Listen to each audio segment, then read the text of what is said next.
welcome back to our listeners. Welcome back to our viewers. Welcome. It's To The Point, Classic Radio, GBN TV. Those of you via social media platforms, good morning to you once again, and certainly happy to have with you. I'm your host, GT. Welcome to The Point. Back with me this morning, of course, you have Miss Nandy. Miss Nandy, Noel with us this morning. She's the CEO of the Grenada Cannabis Secretariat. Miss Noel, good morning. Welcome back. Welcome back. Nice to have you back. Good morning. Thank you so much for having me back, GT. You're certainly welcome. Was it a couple of months ago? It was. Felt like yesterday, right? But no, indeed. It really did feel like yesterday. Nice to have you back. Nice to have you back. You being the Secretariat of the Cannabis Secretariat, part of the panel of the Cannabis Secretariat. How are we going along with things today? Give me that formal introduction, though. Maybe for folks who may have missed our last conversation, maybe you've been on other forums where folks have met you, but it's always that section of the population that misses these things, especially this level of conversation. Let's get a feel of that. Okay, great, no problem. Well, thank you again for having me, and good morning, viewers and listeners. My name is Nandy Noel.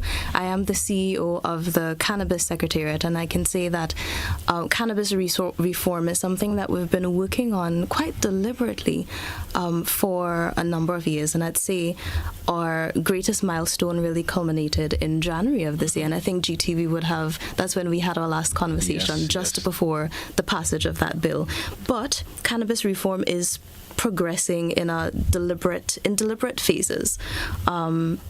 We had that bill passed in January, and just for an overview for listeners and viewers, like you said, who would have missed, that Drug Abuse Prevention and Control Amendment Act would have allowed a number of things. I'll just list them quite quickly. The first is possession, where individuals over the age of 21 may possess up to 56 grams of cannabis and or up to 15 grams of cannabis resin. The second is cultivation, where we're going to allow households to cultivate up to 4 cannabis plants for a number of reasons: therapeutic, horticultural, or for their own personal use or private use.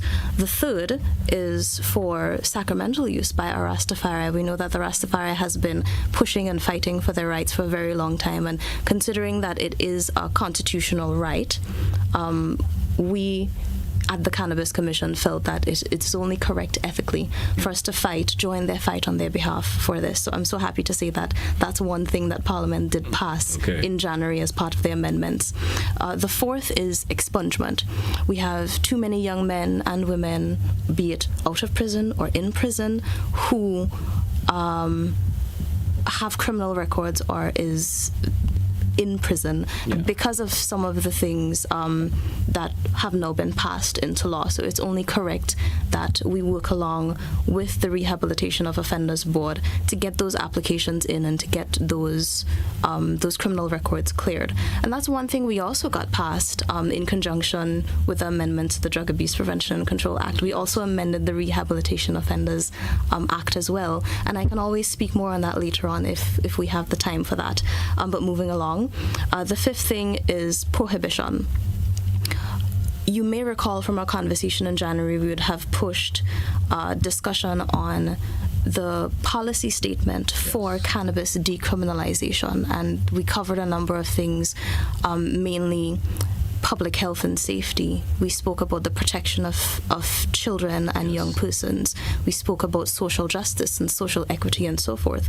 Prohibition is part of that, and it falls under public health and safety. And this is something that the public should look out to hear more from us, with jingles and public service announcements and press releases and engagements. Speaking of, and I can't stress this enough, smoking or public use of cannabis is illegal. It's against the law. It is against the law to provide cannabis or to give cannabis to anyone under the age of 21.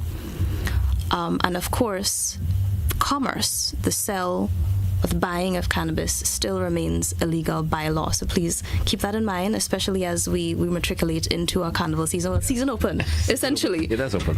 Season is open, essentially. So please bear those 3 things in mind as we go into that. And finally, the last thing really is no criminal record. We find it unethical to pass a law for something and still produce criminal records for individuals. We would have spoken in January that the old ways clearly hasn't worked for our people. So this is a new era. It's a paradigm shift. We're trying to get people on board with us. Just thinking that it's not a criminal activity if you act within the bounds of the law. Yeah. If you step out of it, then that's a whole different matter. That's where the concern taps in there. Exactly. And of course, another big ethos of ours is mandatory counseling and education for everybody, really. But the focus would really be on young persons and children, that is anybody under the age of 21. So that highlights the first phase that we spoke of in January. And now that law is passed, where I would have just submitted some subsidiary legislation to legal affairs. And that subsidiary legislation is the rules and the guidelines and regulations. Essentially, think of it as the administrative workbook that would tell us how the bill would come into effect and how we would implement it. So I'm so happy that that bit is done from the Cannabis Working Committee to the Ministry of Legal Affairs, and shout out to the Ministry of Legal Affairs. They've been a big support for us from the jump. But also the second phase, where we're now discussing our cannabis industry and what that would look like. So let me just pull back a little bit. First phase, decriminalization, the bill that we passed in January. Second phase, cannabis industry. We're drafting the policy framework. Again, it's like a know-how handbook. And we're going to do that presentation to the Cabinet before the end of the month. Okay. Because it is part of the legal process. We have to go to the Cabinet with any sort of policy, whether they agree or disagree. If we need to make any changes, we do so. They approve it, and then we hand that over to Legal Affairs for them to start drafting that cannabis industry bill. And we repeat the process of handing it over to Parliament for debates and so forth and so on. So we're nearing the end of our mandate, which is to make recommendations to the Cabinet for policy and legislation. And the next phase, which is cannabis industry, really involves building the institutions that we need. And we can touch on that, things like laboratory and setting up standards and agro-processing and what the industry model can look like. We're talking about building local skills and setting up infrastructure needed just to ensure that Grenadians, and not, at least in the interim, not outsiders or foreign investors, Grenadians here at home are positioned well to own, to participate, and to benefit from that industry. So I know that was a mouthful, but that's a comprehensive overview on all the work that we've been doing for the last 2 to 3 years at the Cannabis Commission. I want to piggyback on what you're saying, because for the average Grenadian who is listening to this program right now, and you stressed a lot on phase one. What does phase one mean, especially for that average Grenadian? And why you're stressing on it's not that full legislation? Talk to me about that. Right. So there is a difference between legalization and decriminalization. I know the term tends to confuse people a bit more, so I tend to use, and pardon this example, coconut trees. Coconut trees are legal. Yes. You can have as many as you want, you can plant as many as you want. There aren't any known negative side effects that might come from, well, as we know, again, I'm not a medical doctor here, but it's not as dangerous. So there's no need for us to regulate or to put out notices and tell individuals, well, this is how you should treat this in case something goes wrong. So a coconut tree is fully legal. You can do whatever you want with it. For cannabis, on the other hand, let me just go back to the coconut trees. Legal. Yes. Cannabis, on the other hand, is decriminalized. We understand that there are a lot of benefits we can get from it and glean from it. That's what our work is really based on, because in this first phase and that bill, we spoke of medicinal, scientific, and therapeutic purposes. But because internationally, Grenada is signed on to a number of treaties, because internationally we recognize that yes, there are benefits, but there are also some downsides and negative side effects that can come from the abuse of cannabis in some instances. We have to, I don't like to use the word control, but carefully regulate and guide people into it. So because of that nuance, where we have to walk the very thin edge of a sword on what is allowed and what we want and what we need to protect people by, that's where that regulation come in, hence decriminalization. So it's not free for all. It's not open market especially for commercialization. Yes. We have to take it in phases and we have to take it in careful steps. So that's what the first phase really set on. It's setting the foundation upon which we can build a cannabis industry on. And that's where the list came in with possession, expungement, mandatory counseling and education, fines for public consumption and public use, and so forth. But I don't want to ride and think that, again, it's free for all. We did maintain most ardently that the criminal aspects still remain. So, of course, if you go beyond... And that rules in terms of quantity. Of course. In terms of more quantity. Yeah, definitely. So if you go beyond planting more than 4 trees, criminal activity. Yes. If you carry way over the 56 grams, criminal activity. If you provide to a minor, we kept those heavy stipulations and for providing or feeding or encouraging minors to use and consume when it's against the law. So that's what phase 1 is, for us to set a foundation upon which we can then grow and develop. All right, great. I also want to ask you this, we keep hearing that not fully legalizes legalization in terms of it's not fully. Yeah. Now clarify that cannabis remains a controlled substance, all right? Explain that decriminalization is a shift towards, public health and that social justice, and rather than just an open, unregulated market. Speak to me about that. When we talk about that not fully legalized, you did mention it slightly a while ago, but maybe you could expand on it just a wee bit so that average listener would understand what we say when we say not fully legalized. Okay. This is where subsidiary regulations come in. So let's take, for example, let's talk about household cultivation. Yeah. The Ministry of Agriculture, our office is at the Ministry of Agriculture. We get so many calls, so many emails, and individuals coming in asking about registration for household cultivation. We're not ready yet. We know that there is a different type of registration happening with the Rastafari, and that's okay. But for the government's purpose, for household cultivation, we're not there yet. But be it as it may, I had a conversation with our Minister Lennox Andrews, with responsibility for agriculture, and I would have handed over, the committee would have handed over a ministerial order wherein he has the power, or the right, or the know-how to gazette an order stating that we're going to implement a part of the bill, and one of those things is household planting. Now, I know a lot of people are probably wondering, why do we have to register? Registration, again, is not to control, but it's a protection measure for a number of things. One, those treaties that we sign on to. Annually, I know the Ministry of Health would have to fill out submit a report to the International Narcotics Board, reporting on the narcotics that come into the country, that are consumed, and that probably leaves the country. That registration would just allow them to know, okay, if we had 100 registrants, then we probably have average 400 trees of cannabis. But of course, and this is where I think I'm going to answer your question a bit more with the regulations, there are some things that needs to be in place in order for that household cultivation to work. Number one, households, if you need to register, you have to be over the age of 21. Okay. If there are children in the home, or anyone under the age of 21 in the home, it is the responsibility of the registrant, the individual who's registering, to ensure that the cannabis plant and the cannabis product from those plants is not within direct and easy access of those under the age of 21.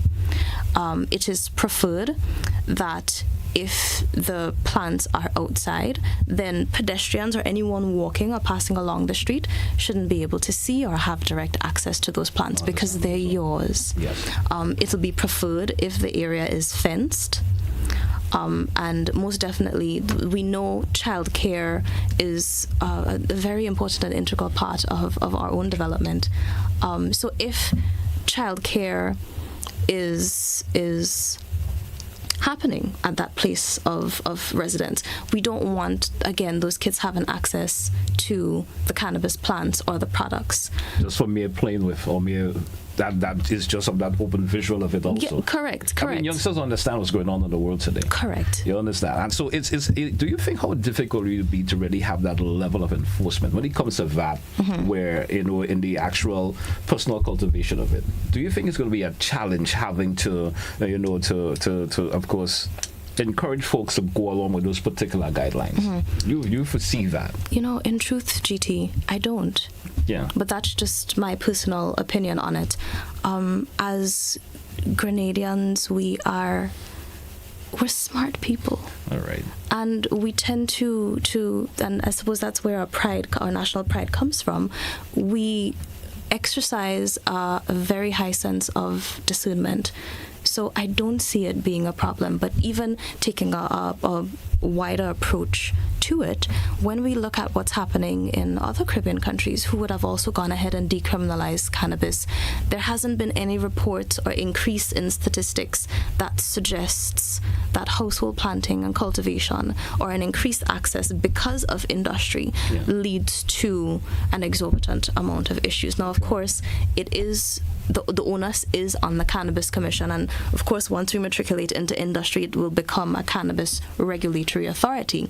The onus is on us to continue pushing public education and to continue talking to individuals, especially our children and young persons. So I honestly don't see it as an issue. We just have to push regulations. And part of the application form, because we've already drafted an application form for household, we're just waiting for the Minister on Legal Affairs to give us the go-ahead. We can't act outside the law and outside of their legal advice, of course. We're just part of that, and part of the signage of that form. It's almost like saying I sign to adhere to the regulations and guidelines. I understand the stipulations, and I also understand what happens if I break those stipulations and guidelines. So we're doing our best to set the system up in such a way, hence our progress in phases, so that we don't overstep and overrun and miss parts. I want to ask you, we due for a break, but I want to get your take on this. It's always something that's a little bit mind-boggling for me from time to time. Now, address why government, settled for the 21 instead of 18. When I say that, highlighting, critical medical and mental health expert advise that, regarding young adults in terms of brain development and so forth. Why they settle for the 21 instead of 18? Right. Great question. Truth be told, it was quite an interesting debate. It would have been fantastic if it was televised, because we had all of these different opinions being tossed around different rooms. But let me start with the working committee. On board, we have our CMO, Dr. Sean Charles. We also have Mr. Josh Hector, who acts in the capacity of Director of Mental Health and Substance Use under the Ministry of Mental Health. And then we had Mr. Clouden, our chair of the committee, and we have ACP Cohen, who is the Assistant Commissioner of Police. So it was interesting to see those points thrown back and forth just within the working committee alone. What we would have seen in other jurisdictions, and this is now from a legal matter, is the pushing of, at 18 you're considered a legal adult, then you should be allowed to consume at 18 because you're a legal adult. And that's fine in an instance when you look at it from a legal perspective. Some other jurisdictions around the world started with 18, but here's the catch. After about 3 to 5 years, they would have decided to raise that a little bit higher. So some went to 19, some went to 20, some went to 21, because we have our mental health and our doctors stressing that the development of the brain tends to be stunted in a sense with abuse of some substances, cannabis being one of those things. So we found ourselves at an interesting limbo where we either go with 18 but risk the development of a young person's, or we go up to 26 because the frontal lobe of our brain really develops fully at or around the age of 26. Okay. So where do we find the middle ground between 18 and 26? We decided 21 would be the best bet. It's not too close to 18, it's not too young. It's not too far off from 26, but at least at 21, an individual would best be able to discern and make informed decisions about what they should and should not be doing and how often they should be consuming or using a substance, considering the harms and the dangers of it. Right. That's where a mandatory counseling and education comes in. So it's not just about confiscating something from somebody and slashing your finger and hips akimbo, your hands akimbo, telling them, well, this is wrong, you shouldn't do it.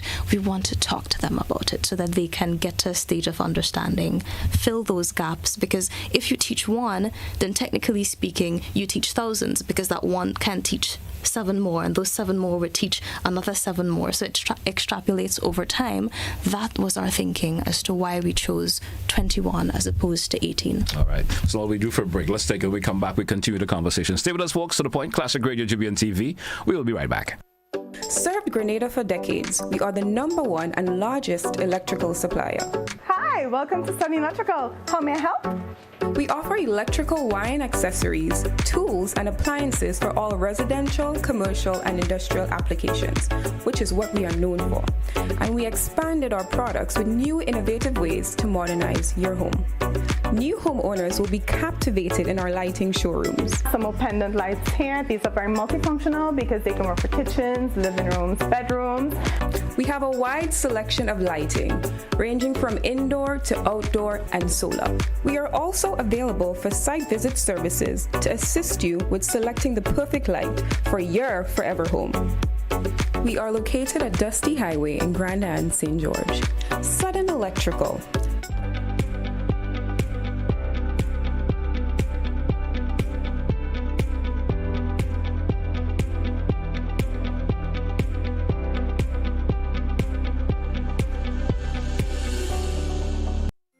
Parents, do you go to bed with the knowledge that your children are comfortably asleep in the next room?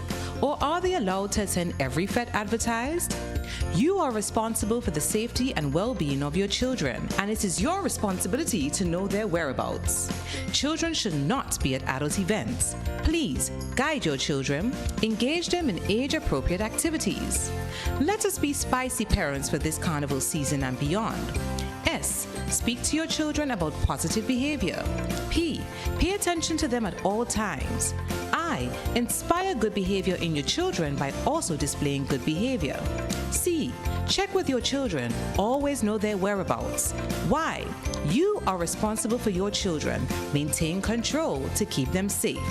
This is a message from the National Parenting Program, Ministry of Social and Community Development, Housing and Gender Affairs. Life doesn't stand still. It moves. It grows. It asks you to believe in what's next.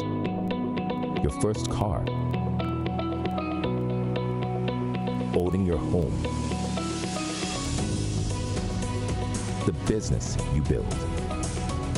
The future you choose to invest in. Life moves in steps. When you're ready to take the next one, we're here to help you move forward with banking solutions designed for life.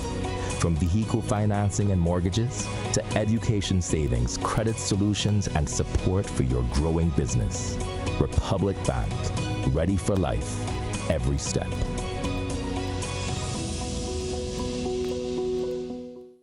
What happens when you add groovy? Power soca and calypso all in one weekend. We get Sammy's Weekend. The most amazing part of the Spice Mass build-up comes to Progress Park, St. Andrew. A trio of competitive shows. Thursday, July 23rd from 8 p.m. The Brian Griffin Groovy semifinals. Friday, July 24th, also at 8 p.m. Dr. Trevor Friday Power Soca semifinals. And on Sunday, July 26th, the Melody Poppytets Calypso semifinals. 5 p.m. sharp. Come out and support the artists as they each give 100% to secure a place in the finals. 3 crowns at stake, 3 nights facing the judges, and 3 nights of thrilling the audience. Sammy's Weekend, July 23rd, 24th. 24th and Sunday the 26th. Progress Park. Come experience the spirit, strength, and beauty of Carriacou. Join us for the Carriacou Regatta Festival 2026, happening July 31st to August 2nd. Feel the excitement of thrilling boat races across our crystal clear water. Enjoy vibrant onshore activity, music, food, and pure vibe. This is more than a festival. It's resilience, culture, and unforgettable memories, all in one place. So, gather your crew, bring your energy, and come sail into the celebration. Carriacou Regatta Festival 2026, anchored in tradition, sailing to tomorrow, to tomorrow, to tomorrow, to tomorrow.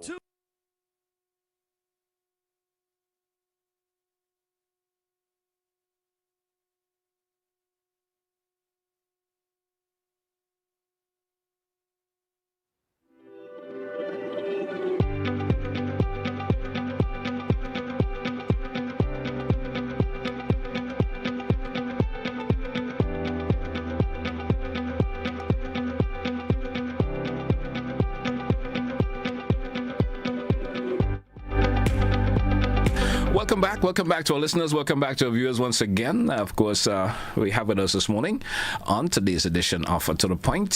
Folks, we have, of course, Nandy Noel with us this morning. And, of course, Ms. Nandy Noel is the CEO of the Grenada Cannabis Secretariat.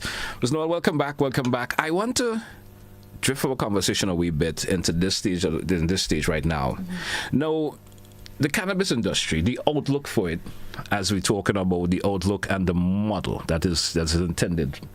Talk to me in reference to that. Okay. So I'd just like to start this off by saying true ownership is not merely owning a plant. Yeah. Ownership also means controlling the knowledge, controlling the processing, the laboratories, the products, the brands, and the value generated from said plant. And we want Grenadians to own their own cannabis industry. So be that as it may, that is what we're looking for when we talk about our cannabis model and our cannabis industry here. You would have heard ministers of cabinet speak extensively about that in January during the debates in the lower house, and then our senators speaking on it in the upper house. And it was heartwarming from the Cannabis Working Committee's perspective to hear them talk about it so fervently. And so what we've been doing in this second phase, as we would have mentioned in the previous segment, was building a policy framework, essentially that workbook on the know-how on how that industry would run. And ownership, a Grenadian's first industry, is our biggest incentive of doing it this way. So let's talk a bit more on the different types of models. And I think once I mention those, then it might garner a general understanding of why we choose to do what we're doing. So the choice is to go with a hybrid industry. Yeah. It's a combination of different types. Most of the other Caribbean countries went strictly medicinal. Yeah. And that's understandable, noting the treaties that we've signed on to internationally. Medicinal limits them to particular structures, and it's very strict and it's very rigid, where if you have to plant, then your seeds need to be sourced from a certain place. Those seeds need to be tracked from seed to ground, from ground to plant, from plant to processing, all the way back down to the consumer. Because under a medicinal industry, you're planting and processing to treat just the way you would treat an ailment with something like Panadol or an antihistamine. So, of course, if anything goes wrong, just the same way with drugs, where they can recall a specific batch, then that's why the medical industry or the medicinal industry for cannabis has to be so strict and so rigid. We don't necessarily want that or to limit Grenada to just that, because another point is we're small. We're 133 square meters. feet? Square miles. Miles. Oh my goodness. Thank you so much, DT. My brain just went to liquid mush for a moment there. Thank you. Square miles, 133 square miles, was significantly smaller than most of our other counterparts around the Caribbean. And therefore, our agricultural critical mass is smaller. There's only so much we can produce for ourselves and even to consider for export. So that's where we're considering another model, which we haven't yet seen any of the other Caribbean islands tap into, which is hemp and agro-processing. Okay. Hemp is another species of the cannabis plant. It's within the same family. It's like mangoes. You can have different types of mango, but they're all mango. So hemp is just like that to cannabis. The only difference is that with hemp, it carries less of that THC. THC is the psychoactive molecule of all of the cannabinoids. It has just a trace of CBD. CBD is the therapeutic molecule of the cannabinoids. But the most important part of those hemp plants that we can definitely capitalize in Grenada are the fibers. We have a strong boat-making culture in Carriacou. If we have those fibers, we can use them for sales. And the beautiful thing about the hemp fibers is that they're less susceptible to degrading. They take a very long time to degrade. They hold firm against the beating and battering of the sea. It's less likely that they would catch fire, as opposed to other natural fibers like cotton and so forth and so on. So if we can capitalize on that, imagine if we can have clothing industries that can come out of our hemp industry. I have a pair of shoes at home, I'm not wearing it today, that's 100% hemp. It came from one of the EU countries.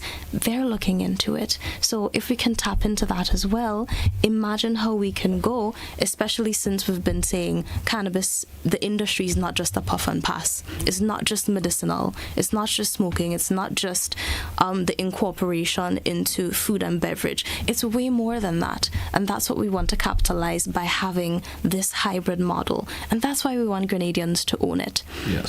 So that hybrid model would still do medicinal. It might look different from the other Caribbean countries, but we also want to introduce hemp and agro-processing to increase our value chain. So we can produce the raw cannabis, but we also want to make other things out of that cannabis. That's the outlook, and that's what we want. We want Grenadians to own this industry fully. Now, I know a lot of people might ask about investors, so let me talk about that first. We've had a lot of interest, which is fantastic. But again, I would have spoken with... I hope it's been sifted a whole lot, if I can say that. Oh, no. So here's the thing, and I'm going to make it... I'll get there. I would have had a conversation with my Minister Lennox Andrews, just about that, where lots of emails, lots of calls, lots of correspondences and discussions have been had with prospective investors. But unlike what the other Caribbean countries have done, I want us in Grenada to shift what that investment would look like. And this is where I'm going with it. When you think of investors, you think of foreigners coming in and dominating. We don't want that, especially once we start the industry. We want to start this industry and have Grenadians own it. The investors in the beginning, in the interim, can invest. Remember, it's not just monetary investment. But if they do give the monies, then we can siphon the money towards things like setting up our own laboratory testing. We need testing.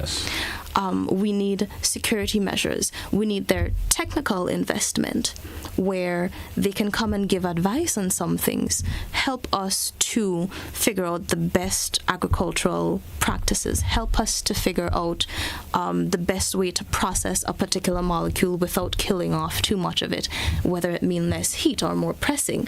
If you want to give us the money, then we can set up agro-processing plants owned by Grenadians, siphoned from those foreign investors. So that's what I think that's where I think we should go. The minister did say, Nandy, that sounds good. Let's consider it. So we may consider that form of investment. But all of this would be to boost and bolster the processors and the cultivators that we have here in Grenada. So, in my opinion, investment should be a catalyst to add to Grenadians, pump it into the people and pump it into our infrastructure and our institutions. And only after a number of years, say 5 to 10 years, where we've already settled into our industry and we can identify gaps in the industry, then we may consider. And then they could come in and do those fills. Correct. But it has to be built by Grenadians, for Grenadians first, before. We don't want them coming in and sucking up all of our resources and taking it out of the country. We want them to come and add. Understandably so. Phase 2. I want to ask you in this particular account, the importance of it for the economy of Grenada. Phase 2. Yeah. If you could give me a shortened version of it, though. Yes, I understand we're running out of time. So, in short, yes, there's a lot of money that we can make. Some people quote in the millions of US dollars. As a matter of fact, for our phase 2 in the cannabis industry, we would have had a consultant do a market feasibility study for us. I'm going to start quoting the figures and start throwing things out. But listen to the figures. It can generate up to $445 million. But the profits would be closer to 50 million US dollars. So I just want individuals to think of it from the perspective of when you hear people talking about how much money can be generated in the economy from a business, in this case the cannabis industry, note that some of those high figures, they signal investment and activity, but they don't always signal profit. And for us, we want to take our time in getting into it to ensure that whatever we put in to this cannabis industry, hence the phased and hybrid approach, we can have a higher return on investment. Note that figure that I gave earlier, it's a 15-to-2 ratio. Yes. 15-to-2 is an insane ratio when you consider what goes in versus what comes out. That ratio becomes even larger in differences for the countries who just settled for a medicinal industry. So adding hemp and agro-processing brings it closer to a more balanced investment versus profit ratio. So, I'm sorry, GT, did I answer your question? Yes, you did. Okay, yes, you great. Did. Yes, you did. I will also want to ask you this, because we talk in phase 2. You said the timeline, you mentioned it earlier that you probably will be going to government or parliament maybe by sometime during the course of this month or latter part of this month, okay, or so, be almost wrapping up this month already. Correct. Tell me. But I should probably give you a expanded timeline. Well, so that's what I was going to be going at in this segment. Go right, but okay, you would respond. So that policy, that consultancy, the consultant's work would have mentioned where he would have done that market feasibility study for us. He would have spoken with a list of stakeholders that we asked him to speak to on our behalf, and even extrapolated that a bit more, is culminated into a national cannabis policy framework. We're going to take that to cabinet before the end of the month. Okay. Of course, and this is something that I, in a sense, demanded, we need to have the cabinet's input on it before we finalize it. Once it's finalized, we intend to publish it by the end of August. Okay. So, because we want people to read. We also, it's feedback is something that should be ongoing, and it should never stop at a particular point. So we're going to ask when it's released, just like the policy statement we released at the top of the year and last year. Read it, come to us with feedback and recommendations and inquiries and so on and so forth. So that's the end of August. Once that is complete, we pass it on to the Ministry of Legal Affairs. We're hoping that the industry bill and the industry subsidiary legislations, the regulations, the guidelines, the SOPs, essentially the handbook of the know-how, would all be ready and finished by January 2027. Because let's be real, for all of the regulations that I've seen from the other Caribbean islands, it's as thick as an encyclopedia or a dictionary. Yeah. Super thick. It's a lot of information to pack in there. So we're hoping that we can get at least that done by January.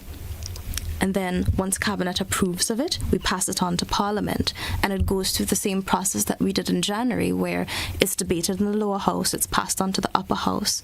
Once it's passed, it goes to the GG, the Governor General, for her assent. And once she assents it, it becomes law. So we're hoping that all of this can be done by first quarter 2027 next year. Okay. Once it's done now, of course, we're not going to be sitting back idle at the Commission or the Secretariat. We still have implementation work to get done. We still need to work along with the Rehabilitation of Offenders Board. We still need to work along with mental health and set up those processes, solidify it a bit more. Not saying that there isn't a beautiful system already in place for counseling and education, but just to bolster it and add to it a little bit more. We need to set up propagation. We need to consider some of those things. We need to start looking at sites, prospective sites. Okay. So it's a lot of work for us to do, but at least we're not going to be sitting idle. We're already juggling two phases at the same time right here. So who's to say we can't add a third? So true. I want to get this from you too. You know, that regional inspiration we're talking about, you know, Grenada models, you know, rely heavily on the regional best practices and so forth. And evidence-based data, drawing from inspiration from the curriculum waiting on the Excel report. I guess you know a lot about that. Of course.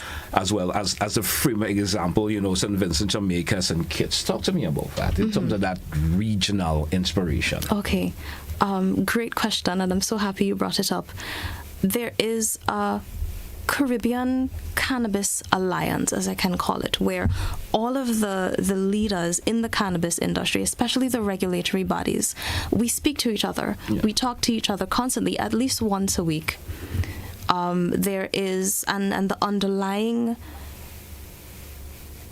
ethos or reason for that is because we want to have a harmonized overview of our regulations and practices and ideas to reflect each other in the Caribbean. So we're talking to each other. If we need to bounce an idea off of somebody else based on what they have written in their law, we feel comfortable to reach out to say, hey, I have a question about your agricultural practices. What do you do in your country? What does that look like? Can you tell me how I can set up my own structure based on what you've done? So we have that great ebb and flow of information and support, most importantly, support. So I can confidently say that we've moved past and taken into consideration the recommendations that was made in the CARICOM's report, Waiting to Exhale, 2018 document. You should go to read it. I certainly have read it. Yeah, definitely. And thank you so much for that. So we've taken a step further or beyond just having those recommendations, and we talk to each other. There are, I think, to date, maybe 3 or 4 regional meetings that different countries would host. We're waiting until we set up our industry to host our first, don't worry. All right. But that's where we're going, and I can confidently see that the Caribbean is heading in the right direction. Tell me, you know, phase 2 isn't just about, you know, dispensaries and so forth. It's heavily featured on the, should I say, the agro-processing, and industrial hemps and so forth, as you mentioned. Aiming for a safer monetarize of the agriculture sector. Am I right by saying that? Definitely. So the intent is to build on our agriculture. And I just want to say, part of our policy statement that would have heavily influenced the bills amended in January, was bolstering our agriculture industry as well as health, but I'll touch on health after this. Yeah. For agriculture, I know a lot of people are scared, well, if we open up for cultivation under the industry, then people may not plant food. No, one of the things that we stressed most in that policy statement was if an individual is interested in cultivating cannabis, they must also plant food. You have to plant food alongside the cannabis because food security is an issue that has been a serious challenge for us in the Caribbean, and it's getting worse with the effects of climate change. We're facing drought, we're facing stronger storms, our rain is not falling as regularly, so we have to tie in cannabis into agriculture and how we can bolster that as well. As our minister says, it's a science, so we can't forget that part. The next part of it is also boosting our health system. Because we have decriminalized for medical and therapeutic, and the cannabis industry is going to build more on that. My wish is that we'll be able to also include and talk more freely and do more research on nutraceuticals. So nutraceuticals is like your soursop. You get therapeutic benefits from it. We grew up taking nutraceuticals for different things and say, oh, you know, well, they back hurting you, or sap with this. Well, something coming up on your skin, bathe in moringa. Use some sort of leafy greens and all of these things. Exactly. All of those things are nutraceuticals. Cannabis is a nutraceutical. So imagine if an individual can comfortably and safely go to see their general practitioner and say, hey, I'm suffering with pain, but I'm not really interested in taking the anti-inflammatories. Is there anything you can recommend? Imagine the doctor or the pharmacist or the nurse saying, well, have you considered cannabis? Yes. You can take it as a tincture. Imagine them saying, well, have you considered soursop for something else or something else for the fever? Let's try this and see how it works and come back to see me in 2 weeks. That is where I'd like to see this going. So cannabis isn't just an isolated industry. It can affect and touch on so many different things. Education is another thing, but we can always touch on that another time. It's so true. Yes. So true. I want to talk about, you mentioned the of course, the lookout for the public television features and so forth. Yes. Talk to me about that. How's that process progressing so far? Okay. In terms of the jingles and all that, to enhance the minds of folks that, what are we up against right now and how we would like to see it go forward. Definitely. So thank you for bringing that up. I knew we had a conversation about that off air. But yes, the Cannabis Secretariat, we have been working with our local artists and our local theatre houses to prepare and present a public service announcement. I know growing up, my parents would look at the news constantly. And there were always videos on repeat to the point that we would go to school and we could quote those PSAs word for word. It shaped our lives and it shaped our generation into who we are today. Well, we're in a different dispensation now, that. True, but it's still worth trying. We can put those things on TikTok, we can put it on Instagram, we can put it on Facebook. We can find the young persons where they are and insert those messages into it. So the PSA is a short skit. I saw a draft of it, fantastically, beautifully done, straight to the point, and it pushes all of the main points, at least for this first decriminalization phase. So my hope is that we'll be able to release it by the end of the week so it can be playing and it can filter down. We also have a number of jingles coming out. Jingles are catchy, it's fun, and you're supposed to find yourself humming it subconsciously or unconsciously. And again, there's this thing in psychology I read in a paper. I'm so sorry I can't remember the name to direct you to read, but if you have exposure to something at least 7 times, it becomes ingrained in your psyche. That's where we're going with the PSAs, and that's where we're going with the jingles, so that we can speak on it a bit more. Now, of course, we know that more work has to be done with PR. Don't worry, we're working on it. All right. So that's our idea. I want to ask you this before we, of course, I see our phones are going. We're going to have to entertain some calls before we wrap this morning. Yes. It worries me about the discipline sometimes. Sometimes we don't get that societal discipline. And I know you said, I know you're confident about the procedure, the amnesties and stuff that's going through, that folks will cooperate and get these things done in a proper way. Is the Secretariat really concerned a whole lot about the discipline of our society today, especially the younger folks? Yes, of course. That is something that is at the forefront of our psyche day in, day out. Hence the extensive conversations we would have had about age. Yes. And hence our dedication to mandatory counseling and education. But again, I don't have the direct statistics, but from the numbers I would have seen from the other islands, we haven't seen an increase in arrests. Yes, there are fixed penalty fines, so we expect to see those things, but the hope is people stick to the law and they stick to the stipulations, and the 1 or 2 who slip through the cracks, then they would have to face what the court stipulates by that time. It worries us, of course. Yeah. So we're doing our best to think ahead and to create scenarios in which that we can prevent right now by writing things into law and by speaking about it as much as possible across different media and communique, to help prevent and mitigate and reduce those impending statistics as much as possible. All right, great. Because it's always that worrying concern as an individual myself, I just hope that we have the discipline for all of this. Yeah, but like I said earlier, I have full faith. We're proud in Grenada. We're smart. We're ridiculously smart. And we have discernment. So our hopes is get messages out 7 times and we should be okay.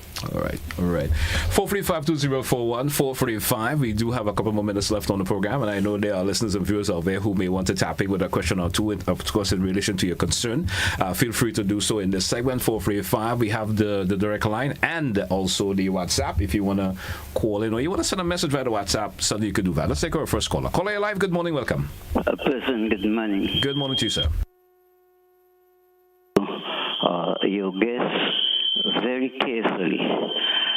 And I have not had... Caller, before you proceed, you do have a device in the background that's seemingly being a little bit louder than usual. Could you have it lowered, please? Just hold on a minute, please.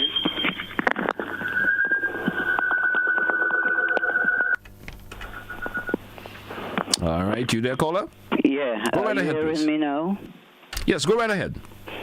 How I have not been given the assurance that as far as predial larceny is concerned, that you won't have that when a farmer includes cannabis among his agricultural crops. I'm very much doubtful, and I don't think we will get anywhere. And young people in particular are not that disciplined. What would be done to avoid a thing like predial larceny? Thank you. Thank you, caller. Thank you so much. You want a quick response to the caller? Well, great question. Unfortunately, I'm not a member of the Royal Grenada Police Force, so I can't really speak confidently on that. But in truth, caller, I do agree with you and your concern. I've made note of it, and I'll take it to the predial larceny unit. I'll take it to the RGPF for us to speak more on it.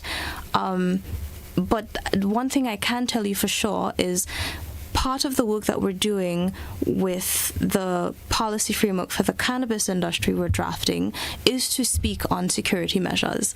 If an individual then under the industry is given a license to plant, then there are some stipulations that they'll need to have. For instance, they need to have a fence. It needs to be, definitely a property needs to be fenced off. Security cameras, which means you need to have electricity and fresh running water. Some other islands that I've seen for private farms, even micro and small farms, they have security workers there around the clock, along with the CCTV cameras. So these are things that we are taking into consideration. But of course, I'll take your question to predial larceny and the police. Thank you so much for that. I do have a couple of questions from someone via the WhatsApp, and they're asking for the household use. If you have 4 trees and your seeds fall and create another plants, there of course are they supposed to be thrown away? That's a question someone is asking. Of course. So 4 plants is 4 plants. If you happen to see other seedlings, my recommendation is that you either choose to root up and discard of the older mature plant, or you do so with the younger plant. To the police, once it's grown at a seedling, past the seedling stage, it is considered a plant. So please maintain your number to just 4. Someone is also asking another question regarding police monitoring. How will the police know if you have more than 4 trees or more? How would the police know that? Okay, interesting question. This is something that we have been considering on the working committee. That's where the registration comes in. That household registration application I spoke of earlier, you sign a waiver at the end of the form saying that I understand, I consent, and I agree to stick to it. But part of that note is we intend on sharing that list of registrants with the police so that they'll have an idea. It's not meant to control, it's helped to regulate and to prevent. So it's a bit more nuanced and layered. If an individual has more, of course, the police has a right to confiscate. It's within their discretion or right, or someone in legal will have to target that a bit more. But we have measures in place. Under an industry, it'll be different, where the inspectorate would have the know-how, and they should be granted the access to just ensure that everything is going fine, and whoever is planting is doing so in accordance with the guidelines and regulations. They're also asking the question in terms of they're saying we're speaking in terms, and in regard to us on the conversation, we're speaking of it in the sense of a perfect world, which we're not. We certainly know that. And so they're asking what's about the pilferage in terms of that. They asking in terms of facing the bigger problem with that, in terms of marijuana will attract more of that privilege more, or what type of control will we have or will put in place in terms of the control factor based on that? Okay. I don't think I understand the question clearly. Can you rephrase for me?